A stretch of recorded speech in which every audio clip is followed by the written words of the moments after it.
Okay, I am trying to replace my wife's BOA lace, and I've already started. So let me try to clarify some of the confusing stuff that I found. So, just for the record, she has a pair of 32 snowboard boots, and we are using the M+2 kit, TX3. TX3 is the type of lace.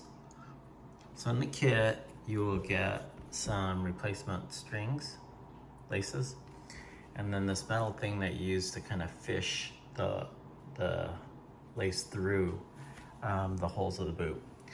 So in the first step, you pop this out with a screwdriver, and then you cut the lace, and then I'm glad I kind of walked this out slowly, backed it out through all the holes. The instructions are horrible. It's like worse than IKEA instructions. So there's like no words, no videos, nothing. And so on this boot here, it says you go to the left side if you're kind of looking down on the boot. And this is where you initiate the string. So you tie a knot in it.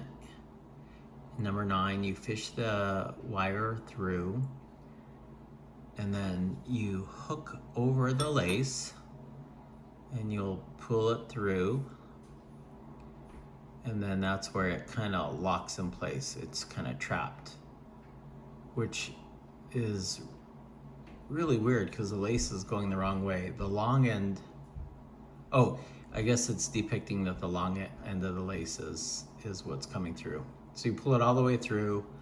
This would be the long end that continues. But anyway, the knot stays there.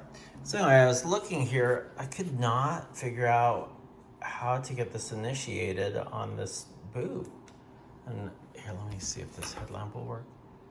And so I kept looking, trying to figure out where I would feed it in.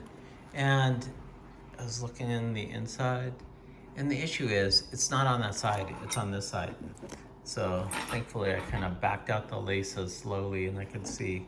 So the instructions are wrong. I'm gonna tie a knot in the new lace.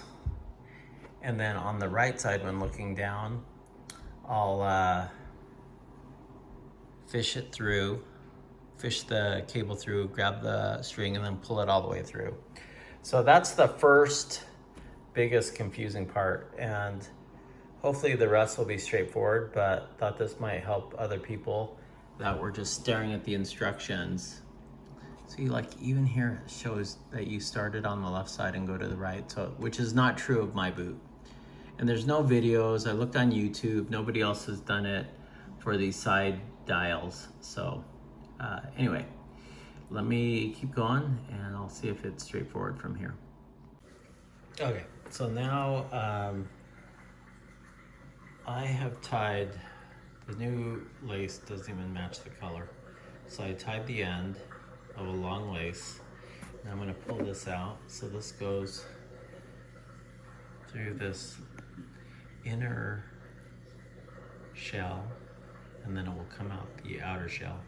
There's a little tube that guides it through there. It's hard to see. I'm gonna pull it out here, and then now I'm just gonna show you what I have to replicate. So this is the lace comes out. Okay, so now I'm gonna try to fish it out with the wire. Okay, so I fed the wire through this hole. Hopefully that's in focus. But this boot, this tongue is so tight, I can't see the wire coming out the other end of this little mini channel. So I'm gonna have to use, I have some picks here. I'm gonna try to fish it out, but there is not much clearance. So the little end of the wire is, I can't even see it. I'm just gonna have to try to fish it out. Okay, semi-pro tip. it's so tight in there. I'm trying to get the wire through to get the other end of the loop end of the wire. If you take out the soft inner liner of the boot, it's easier to push this tongue down to get in there. So that's kind of where I'm at now. Okay, I finally got the metal wire through. That's the shiny loop. Now I'm gonna hook the lace knot, or hook the lace through that, pull it through all the way till the knot of my new black lace is kind of stuck on the inside of that little channel. Okay, I think it's hard to see in there, but that metal loop now has a little grip on that black lace. So let's pull it through. Okay, there, it came through. So now, metal wire came unhooked, but it doesn't matter because the lace is through. So now I'm pulling it all the way through, and it's a really long lace. I think it's enough for two, but you'll see we're getting towards the end, and there's my knotted end. So keep pulling. Oh, kind of tuck it in there. Okay, now it's stuck. So now I can finally begin the process. Okay, so this one's gonna be a little tricky because it starts here and it goes through that middle and then comes out here. So I gotta get this wire to bend all the way through. Okay, as I suspected, it's proving really hard to feed this wire through this. There's a little tube that's going from where my thumb is to exit here, but it's like a really sharp bend to get it through. So it's actually hard to grip this little wire and keep pushing it through. So I'm gonna try with some pliers, needle nose pliers, but you can't hold it too far back. Just pinch like a, half a centimeter above the hole and just kind of push that little section in. So it's too hard to hold, but that's what I'm gonna do here. Okay, I got it through, but I don't know if the needle nose pliers were good or not. There's no way I could grip it, so this is the loop that comes out of the other end. There was no way I could grip it with my fingers and keep shoving. You had to push so hard, and it's just a little slippery thing to push through that bend. So I used the pliers. It was bending up the cable, making it even harder, but I just kept going little by little by little, and I finally got it to poke through. Okay, so now I'm gonna feed the end of this lace through there and we'll pull it out. I think that's the only really harsh bend in the system, the routing, but we'll see. Okay, so I got it through. So now I'm feeding it through. So now I think this next one is a little bit easier. Goes in through here, comes out a couple inches above right there. So nothing, no crazy angles. Okay, that was surprisingly hard, so I had to use a different technique. So I was trying to feed it through that top hole here and come out the bottom, but I could not get it. I don't know how the wire was getting hung up on the inside, but I'm feeding it through the bottom and pulling out the top. So now I'll just pull it all the way through to get the loop on the bottom. But that was much harder than it seemed it should be. So anyway, I think this will still work because now I'll pull it through and I'll have a loop here. So now the lace can get hooked on that loop. Okay, so I got it through. Now I'm pulling it out, feeding it all the way through. Jeez, nothing on this process is easy. Okay, finally got that there. Now it comes back over to this side. And then it's gonna feed through here up to the dial. So now I'll have to refer back to the instructions after to see how this next section works. Okay, so that wasn't too bad. So I'm feeding it through this little hole where the dial goes, and it just started to peek out right there. So that's the end of my loop.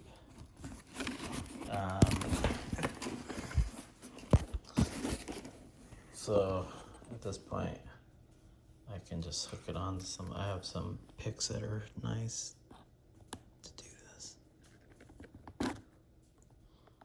So another thing I'm learning in the diagram, okay, the cable comes like this, it's soldered. It's like two pieces of wire soldered together. So it's not like a circle, it's more like two lengths of rope just soldered. So this is a really sharp end, it's not rounded because it's soldered. That's actually okay. I was trying not to feed it through this way because it looked like it would be too sharp and it would kind of get stuck. It would poke into something. And then I was worried if I pulled the string through, they would break the solder by yanking the string through. That's not the case these last two sections that I did. So just feed it through with this sharp end and it seems to work better than just trying to kind of bend it randomly somewhere and feeding it through.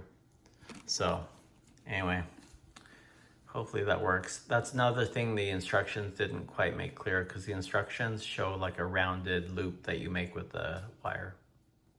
Okay, so I got it through. So now I gotta pull it. Okay, so now we've got all the sections fed through. Now the instructions aren't great again. It's like use your eyeball it, look at it, okay? Whatever that means. So now cut 10 to 15 centimeters of length after it comes out of that buckle part, and then I can figure out how to feed it through the buckle. Okay, that's about 15 centimeters to my fingertip, so I'll cut there and proceed. Okay, this next step is another use your eyeball. Okay, so it's showing this dial. There's two little triangles that have to meet. Right above my thumb, you see there's one triangle. So you have to spin the dial around till the triangle on that gray inner circle matches up. So I can't do it while holding the phone, but I'll twist it and show you. Okay, I think I can show you. There's the inner triangle showing up.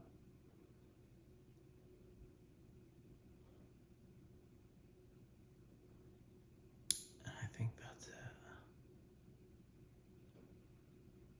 Hopefully that shows up. Okay, for this next step, it's saying 15, you're gonna use the metal loop, feed it through something and get the string and pull it through. So now we're pulling it through this dial. So on the dial, it says to the right of the two matching triangles, there's this little hole. And there is the, here, let's see. There's the hole on the side. So that's where I'm going to feed it through. You can see the light goes right through. So that's where it's going. So I think this is another time where it's just easier to feed. Instead of feeding it the opposite direction and trying to pull it out, just feed it through the other end and pull it all the way through. And then at the other end of this metal wire is the other side. The other loop, the other end of it. So now this will catch the string that we have sticking out of that empty hole where the dial goes. Okay, made it through. And now I have to refer to the instructions again. I didn't read ahead that far. Okay, so now the instructions continue 19. We're gonna tie Now that's through the dial. We're gonna tie a knot. Use your eyeball. And then we need 4 to 7 millimeters of extra string at the end behind the knot. So we'll trim it to that amount. And then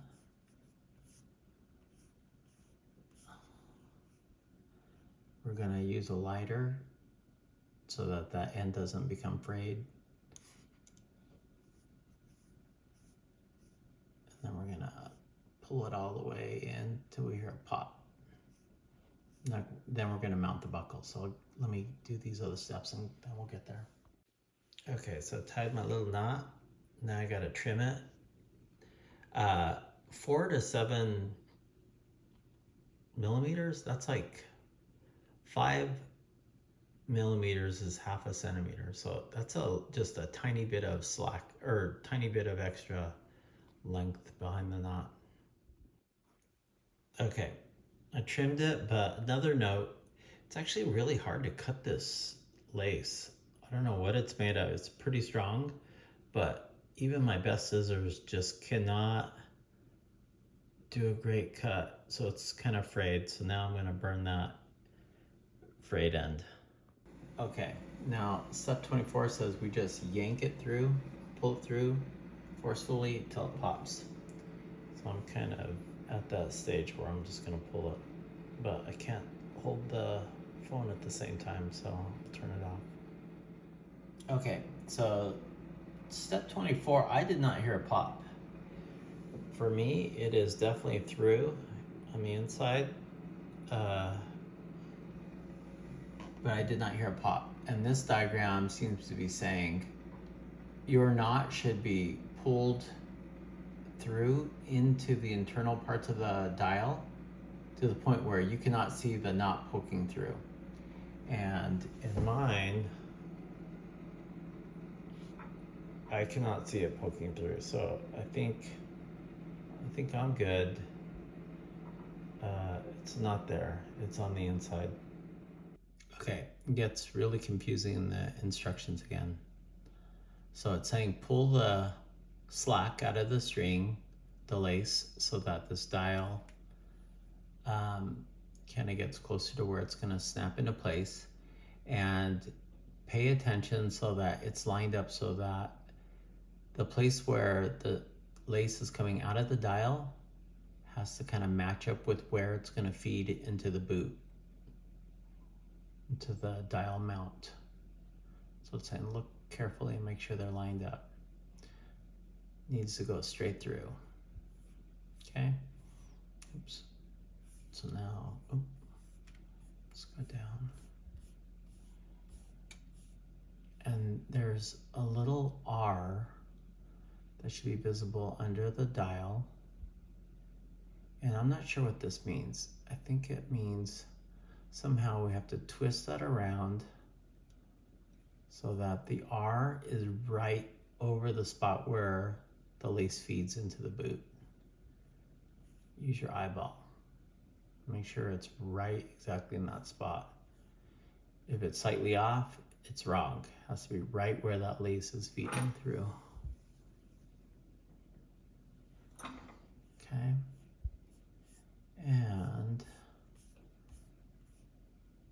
I'm not exactly sure what this means. I think you just snap it into place.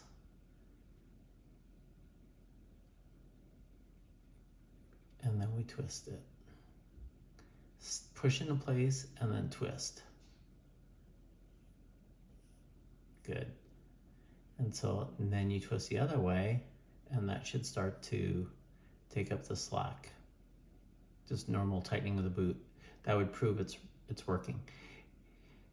If it's not working, go to step 31. So I don't even know what that business is yet. So let's just see if we can get it to work. It's hard to decipher what's going on with this business with the right. Okay, step 28, it's saying that little R needs to be moved over until it's under this part of the dial where the kind of grooves start at the top. the gripping grooves, and it's gonna be exactly over the hole where it goes, or it feeds through into the boot. Okay, but it's also saying make sure it's lined up so that the BOA branding is kind of upright when you're looking at it. Okay, so in this dial, let's see, there's the R.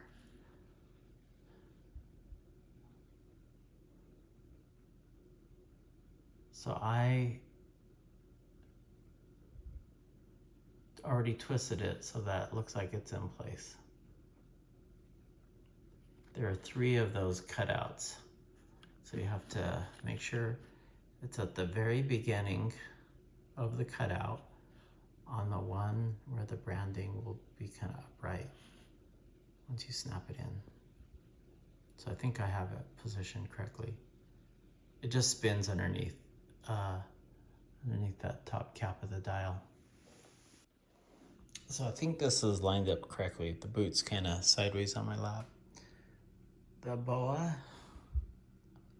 is a little angled, but it's a little angled because I needed to do that to get this lined up. So hopefully you can see the little R, but it's to the right of the hole of where the lace comes out of the dial, but it is above the hole where the lace feeds into the boot. And I think that's what this is trying to say here.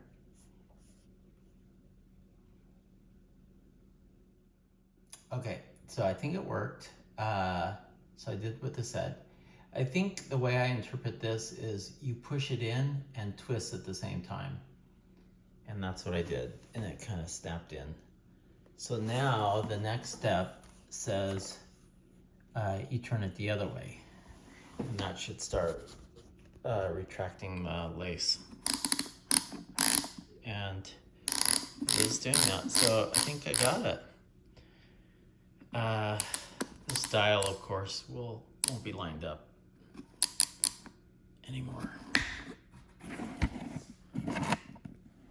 So that looks like it's working. So now I loosened it again. Now, another thing, this does not match the original dial. I think I could reuse this. It won't show on my wife's, her pants will cover it, but I think I could have just, this dial is not damaged. It was the string, the lace, so I could have reused that. I'm gonna save it just in case there's a problem in the future. I have a long length of string lace, and of course the lace is black, so it doesn't match the original lace. That I couldn't do anything about, but I could have used this in hindsight. All right, so now it's time to shove that liner back in the boot. I'm all done. Way too hard, too complicated. I mean, it's cheaper than buying a new pair of boots, but I can easily see how people with these instructions would not get it right. So I think the issue BOA has is they license this system. Every boot manufacturer can kind of implement it on their own, how they want. And so they don't know that this brand 32 for this model of boot decided to initiate the lace on this side instead of this side. They don't know how many times it wraps around. They just know that there's some place where you tie a knot and that'll kind of anchor it. And then you have to feed it through a bunch of things. And at the end, it has to go up a length of the side to the dial. So their instructions don't say that though. I wish they would just explain or have a video that says, hey, your boots might not match up with this, don't worry. Just figure out where the end is, where it's anchored on the old strings and replicate it. So anyway, I'm good. Not really happy with the process, but we're good. All right, I hope this helps somebody else. Bye-bye.